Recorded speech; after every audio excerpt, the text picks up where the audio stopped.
السلام علیکم، میں ہوں آپ کے ساتھ حاجرہ۔ آج ہم جس موضوع پر بات کرنے والے ہیں وہ ہے عزت نفس، کہ عزت نفس کیا ہوتی ہے، عزت نفس کی اہمیت کیا ہے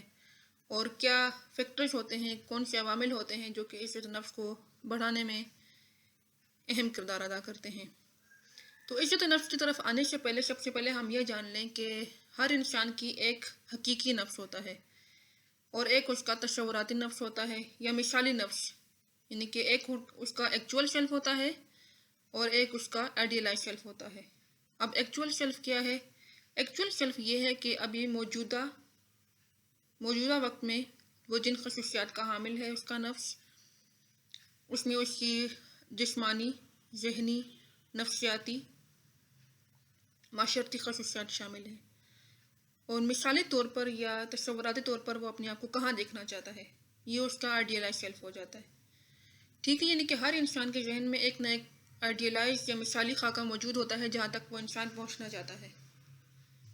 اس کی اگر ہم مثال لے لیں، اگر کوئی ایک ٹیچر ہے، ٹھیک ہے، اگر ہم اس سے پوچھیں کہ آپ بتائیں کہ ایک مثالی ٹیچر کی کیا خصوصیات ہوتی ہیں، تو وہ کوئی نہ کوئی خصوصیات گنوا دے گا۔ بے شک وہ اس میں ہے یا نہیں ہے، لیکن اس کو پتہ ضرور ہوں گی، اس کے ذہن میں، اس کے لاشعور میں وہ خصوصیات لازماً ہوں گی کہ ایک مثالی استاد کیسے ہوتا ہے۔ اسی طرح اگر ہم ایک ڈاکٹر کی مثال لے لیں،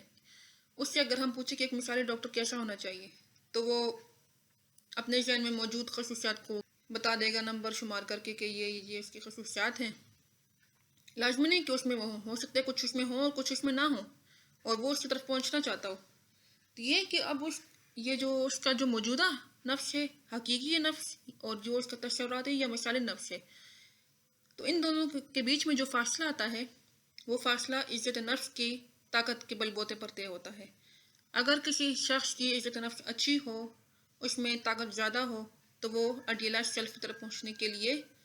گرم جوش ہوتا ہے کہ میں نے مثالی جو میرے ذہن میں خاکہ موجود ہے میں نے وہاں تک پہنچنا ہے۔ اپنے لیے ٹارگٹ وہ فکس کرتا ہے، اپنے لیے سٹیپس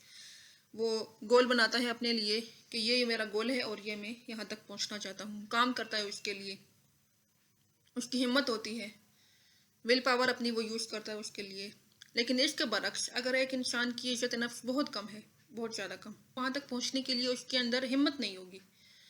اس کے اندر ایک وہ جو جذبہ ہوتا ہے وہ جذبہ اس کے اندر نہیں ہوگا، خواہش ضرور ہوگی لیکن جذبہ اور وہ جو گرم جوشی ہوتی ہے وہ اس کے اندر نہیں ہوگی، اور یہی عزت نفس ہے۔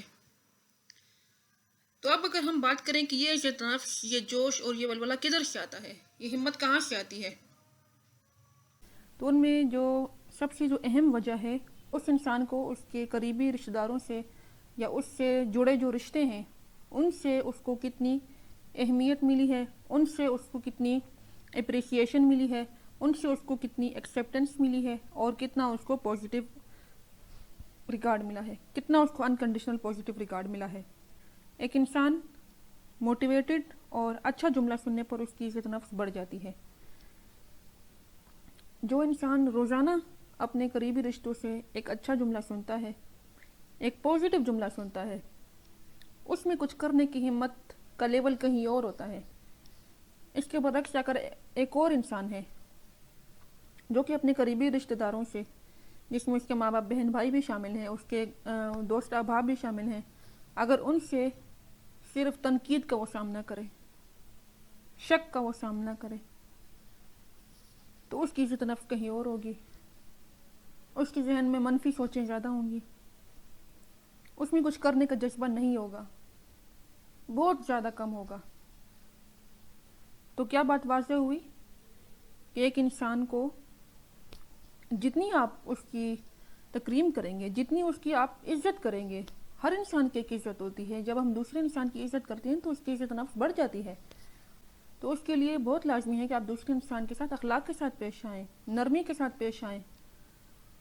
پازیٹیو ریگارڈ دیں اب ہم سامنے والے انسان کو، چاہے وہ آپ سے چھوٹا ہے بڑا ہے، آپ کے ساتھ اس سے کوئی تعلق ہے یا نہیں ہے، پھر بھی آپ عزت کریں، ہر انسان کی ہم عزت کریں۔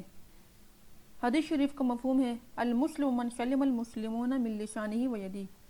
مسلمان وہ ہے جس کی زبان اور ہاتھ سے دوسرے مسلمان محفوظ رہیں۔ مسلمان ہونے کی نشانی ہے کہ دوسرے مسلمان ہمارے ہاتھ اور زبان سے محفوظ رہیں۔ اسی طرح ایک اور حدیث شریف کا مفہوم ہے کہ تم وہ دوسرے مسلمان کے لیے وہی چیز پسند کرو جو تم اپنے آپ کے لیے پسند کرتے ہو. تو اس میں صرف تحفے تحائف کی بات نہیں ہو رہی کہ آپ دوسرے مسلمان کو جب تم تحفہ دو تو وہی تحفہ دو جیسے تم اپنے لیے پسند کرتے ہو. اس میں رویے بھی شامل ہیں, اس میں ہمارا سلوک بھی شامل ہے کہ اچھا سلوک ہم کریں دوسرے مسلمان کے ساتھ. ہمارا جو سیلف اسٹیم ہے اس کو بار بار اچھی باتیں اور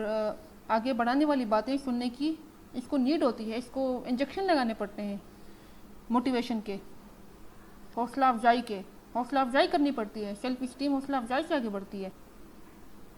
اب اگر کسی کے پاس سوشل سپورٹ اویلیبل نہیں ہے تو پھر وہ کیا کرے, ان کو پھر ایسے لوگ ڈھونڈنے چاہیے جو کہ ان کو سن سکیں. ایک اچھا لسنر چاہیے ان کو. سیکنڈلی ان کو اچھا کنٹینٹ پڑھنا چاہیے یا سننا چاہیے. تیسری کیا چیز ہے کہ اللہ کو اپنی بات بتائیں, آپ دعا کریں, نماز پڑھیں, اپنی ایموشنز کو اللہ کے سامنے ایکسپریس کریں. اللہ پاک ضرور آپ کی مدد کریں گے, آپ کے جذبات کو وہ دیکھیں گے اللہ پاک. تو اس طرح جب آہستہ آہستہ آپ اپنی انسائٹ لیں گے, اپنی معرفت کریں گے, مراقبہ کریں اور اپنے لیے گول سیٹ کریں, تو آہستہ آہستہ جب کنسسٹنسی آئے گی, اپنی ڈیلی روٹین آپ کی اس جو آپ نے ڈیسیجن اپنے ساتھ کیا ہے اس کے بیسس پر جب اپنے ساتھ آپ کچھ گول سیٹ کریں گے تو انشاءاللہ آہستہ آہستہ آپ کی سیلف اسٹیم ہائی ہونا شروع ہوگی جب ان گولز کو آپ اچیو کرنا شروع کریں گے.